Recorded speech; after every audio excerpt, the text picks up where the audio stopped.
네, 오늘의 이슈에 대해 알아보는 핫이슈 나올 시간입니다.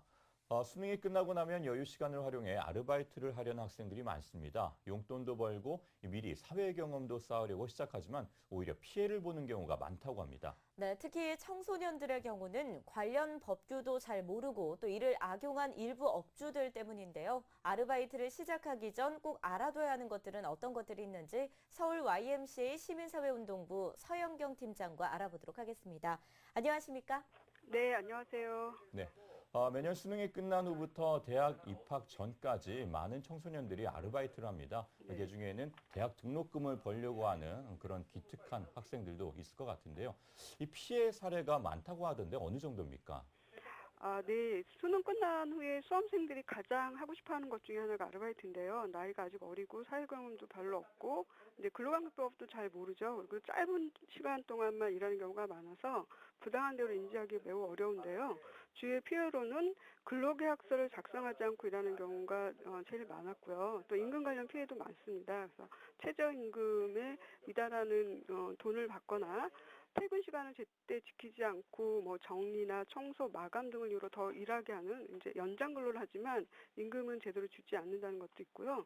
또 지각을 했다는 이유로 뭐 임금을 깎는다든가 폭언 등의 언어 폭력 등 이런 것들은 청소년 근로자가 성인보다 피해가 많은 것으로 보여집니다.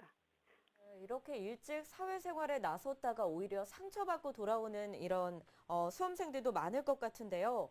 말씀하신 것처럼 자신이 부당 대우를 받고 있다는 사실을 잘 모르기 때문에 피해가 더 클 텐데 실제 조사에서도 이 많은 학생들이 근로관련법에 대한 이해도가 낮았다고요?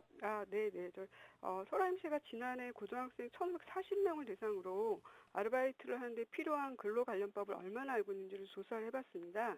그 결과 100점 만점에 평균 44점으로 이해 수준이 매우 낮은 것으로 나타났어요.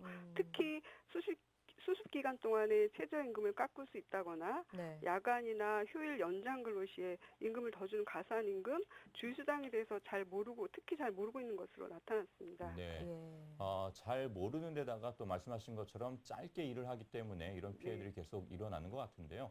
이 청소년들은 미성년자이기 때문에 성인들의 근무 조건과는 좀 다를 것 같은데 실제로 차이가 있습니까? 네, 만 18세 미만의 청소는 연소 근로자라고 그래서 몇 가지 보호하는 규정이 있는데요. 네. 네, 근로 시간에 대한 게 있습니다. 원칙적으로 하루에 7시간, 일주일에 40시간을 초과해서 일을 할 수가 없고요. 네. 연장 근로나 야간 휴일에 일하는 것도 금지합니다. 다만 이제 연장 근로 시에는 하루에 1시간, 일주일에 6시간 범위 내에서 청소년의 동의를 받으면 가능하고요. 야간이나 휴일 근로는 청소년 동의 외에 고용노동부 장관의 인가가 있어야 가능합니다. 네. 그리고 올해 특히 고용노동부에서 야간 근로를 금지하겠다라고 발표를 했었었죠. 네. 그리고 청소년 경우에는 나이가 어려서 부모님의 동의와 나이를 증명할 수 있는 가족관계증명서가 필요하고요. 네. 특히 일을 할 수 없는 곳이 있습니다.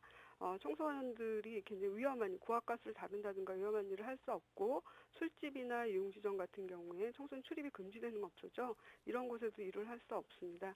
노래방이나 PC방은 출입은 가능하지만 현재 법률적으로는 청소년의 고용 금지 업소로 되어 있어서 일을 할 수 없는 곳입니다. 그리고 임금은 청소년이라서 더 깎거나 할 수는 없고요. 네. 성인과 동일합니다. 올해 최저임금이 시급이 5,210원인데요. 예. 더 적게 주면 불법이 됩니다. 네. 네, 뭐 청소년 근로자들은 근무 시간이나 뭐 환경에 대해서 업소에 대해서는 제한이 있을 수는 있겠지만 임금은 성인과 똑같다는 네. 말씀을 해주셨는데 문제는 많은 아르바이트생이 받는 피해가 일한 만큼 돈을 받지 못한다는 겁니다. 특히 수습 기간이나 연장 근무에 해당하는 임금은 더한데요. 이 부분은 성인의 경우에도 지켜지지 않는 경우가 많은데 청소년 아르바이트생이라면 더할 것 같은데 규정이 어떻게 되어 있습니까?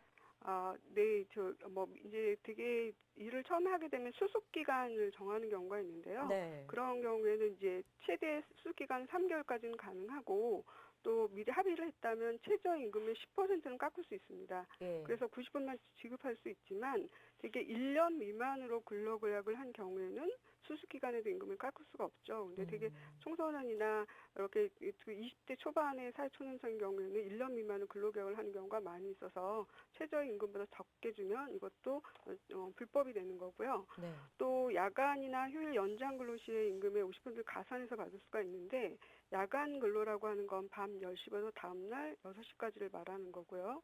휴일 근로는 뭐 근로자의 날이나 약정휴일을 말합니다. 공휴를 뜻하는 건 아니고요.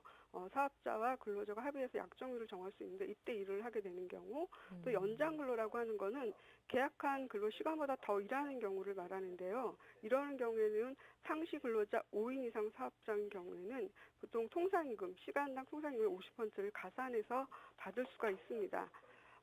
그 대부분의 청소년은 1년 미만으로 계약을 하니까 아까 말씀드린 것처럼 최저임금보다 적게 주면 불법이 되는 거고, 또 단기간 근로자입니다.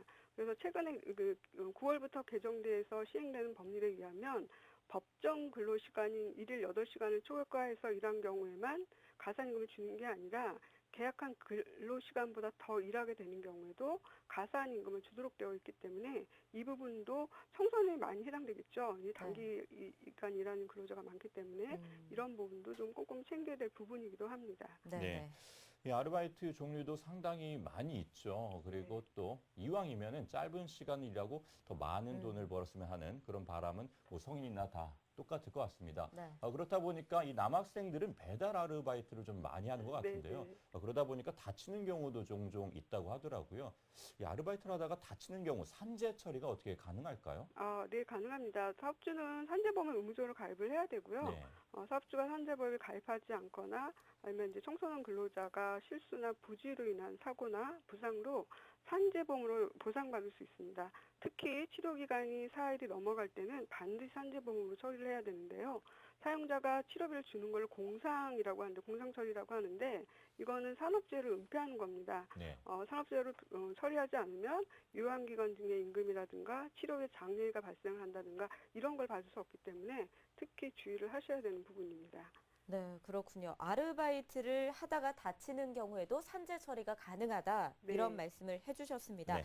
그런데 아무래도 뭐 청소년들은 아직 사회적으로 성숙하지 못하다 보니까 이런 세세한 부분까지 스스로가 챙기기 참 어려운데요. 이 같은 피해를 줄일 수 있는 방법은 없을까 싶습니다.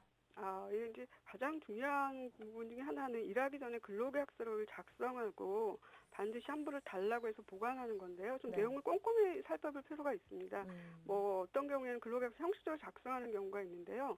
한 달 이내 그만두면 급여가 없다든가 네. 아니면 지각을 하면 벌금을 준다든가 이런 내용들로 쓰는 경우가 있고, 근로계약서상의 근로조건은 근로관계법에 대한 최저 기준 이상으로 보장을 해야 되기 때문에 그 부분과 관련된 거는 확인이 반드시 필요하고요. 네. 또 이런 근로조건을 서면으로 명확하게 해야 임금 체불이라든가 계약과 다른 업무를 지시받는 경우 부당한 대우에 관련해서 대응을 할 수가 있고, 또 임금을 제대로 안 주면 분쟁이라든가 손해배상에 대비를 할 수가 있습니다. 이런 근로계약서에는 실제로 근로할 기간, 계약 기간과 어디서 일할지 근무 장소, 업무 내용, 근로시간, 또 휴게시간도 들어가고요. 네. 또 근무일, 주 2, 3일 이렇게 쓰는 것보다는 월수금이라든지 주말, 토일을 일할지 이렇게 근무일도 정확하게 정하고 언제 휴일을 정할지, 임금에 관련 것도 지급을 언제 할지, 계좌이체로 할지 아니면 현금으로 줄지, 주급인지 월급인지, 네. 월급인 경우에는 매월 언제, 25일 이런 식으로 들어가서 해야 되고요. 이런 그 근로계약서는 고용노동 홈페이지와 서울시 홈페이지에서 그 서식을 내려받을 수 있기 때문에 만약에 이런 것들을 미리 준비해 가면 더 좋을 것 같습니다. 네. 앞에서 말씀해 주신 사항이나 이 근로계약서 작성 모두가 법으로 정해져 있지만 실제로는 업주들의 횡포 등이 두려워서 혼자 참고 넘어가는 경우도 많을 것 같은데요. 만약 부당한 대우를 당한다면 어떻게 대처를 해야 될까요? 예, 근로계약서를 뭐 작성하지 않거나 뭐 최저임금을 위반하거나 주휴수당을 주지 않는 등 여러 가지 부당한 피해가 있다면 고용노동과 국번 없이 1350이고요. 서울시가 120번이고요. 또 서울 YMCA 시민일계실에도 신고를 받고 있는데요. 네. 전화 02-733-3181로 연락해서 도움을 청할 수가 있습니다. 네, 부당 대우를 받았을 경우에는 앞서 말씀해 주신 이곳에서 법적으로 보호를 받을 수 있습니다. 사실 뭐 청소년들이 근로에 대한 정확한 지식을 가지고 예방하는 것도 물론 중요하겠습니다. 하지만 먼저 이 청소년의 노동을 착취해 돈을 벌려고 하는 어른들의 생각을 바꾸는 게 더 중요하다는 생각이 듭니다. 네. 오늘 말씀 고맙습니다. 네, 감사합니다. 네, 지금까지 서울 YMCA 시민사회운동부 서영경 팀장과 함께했습니다.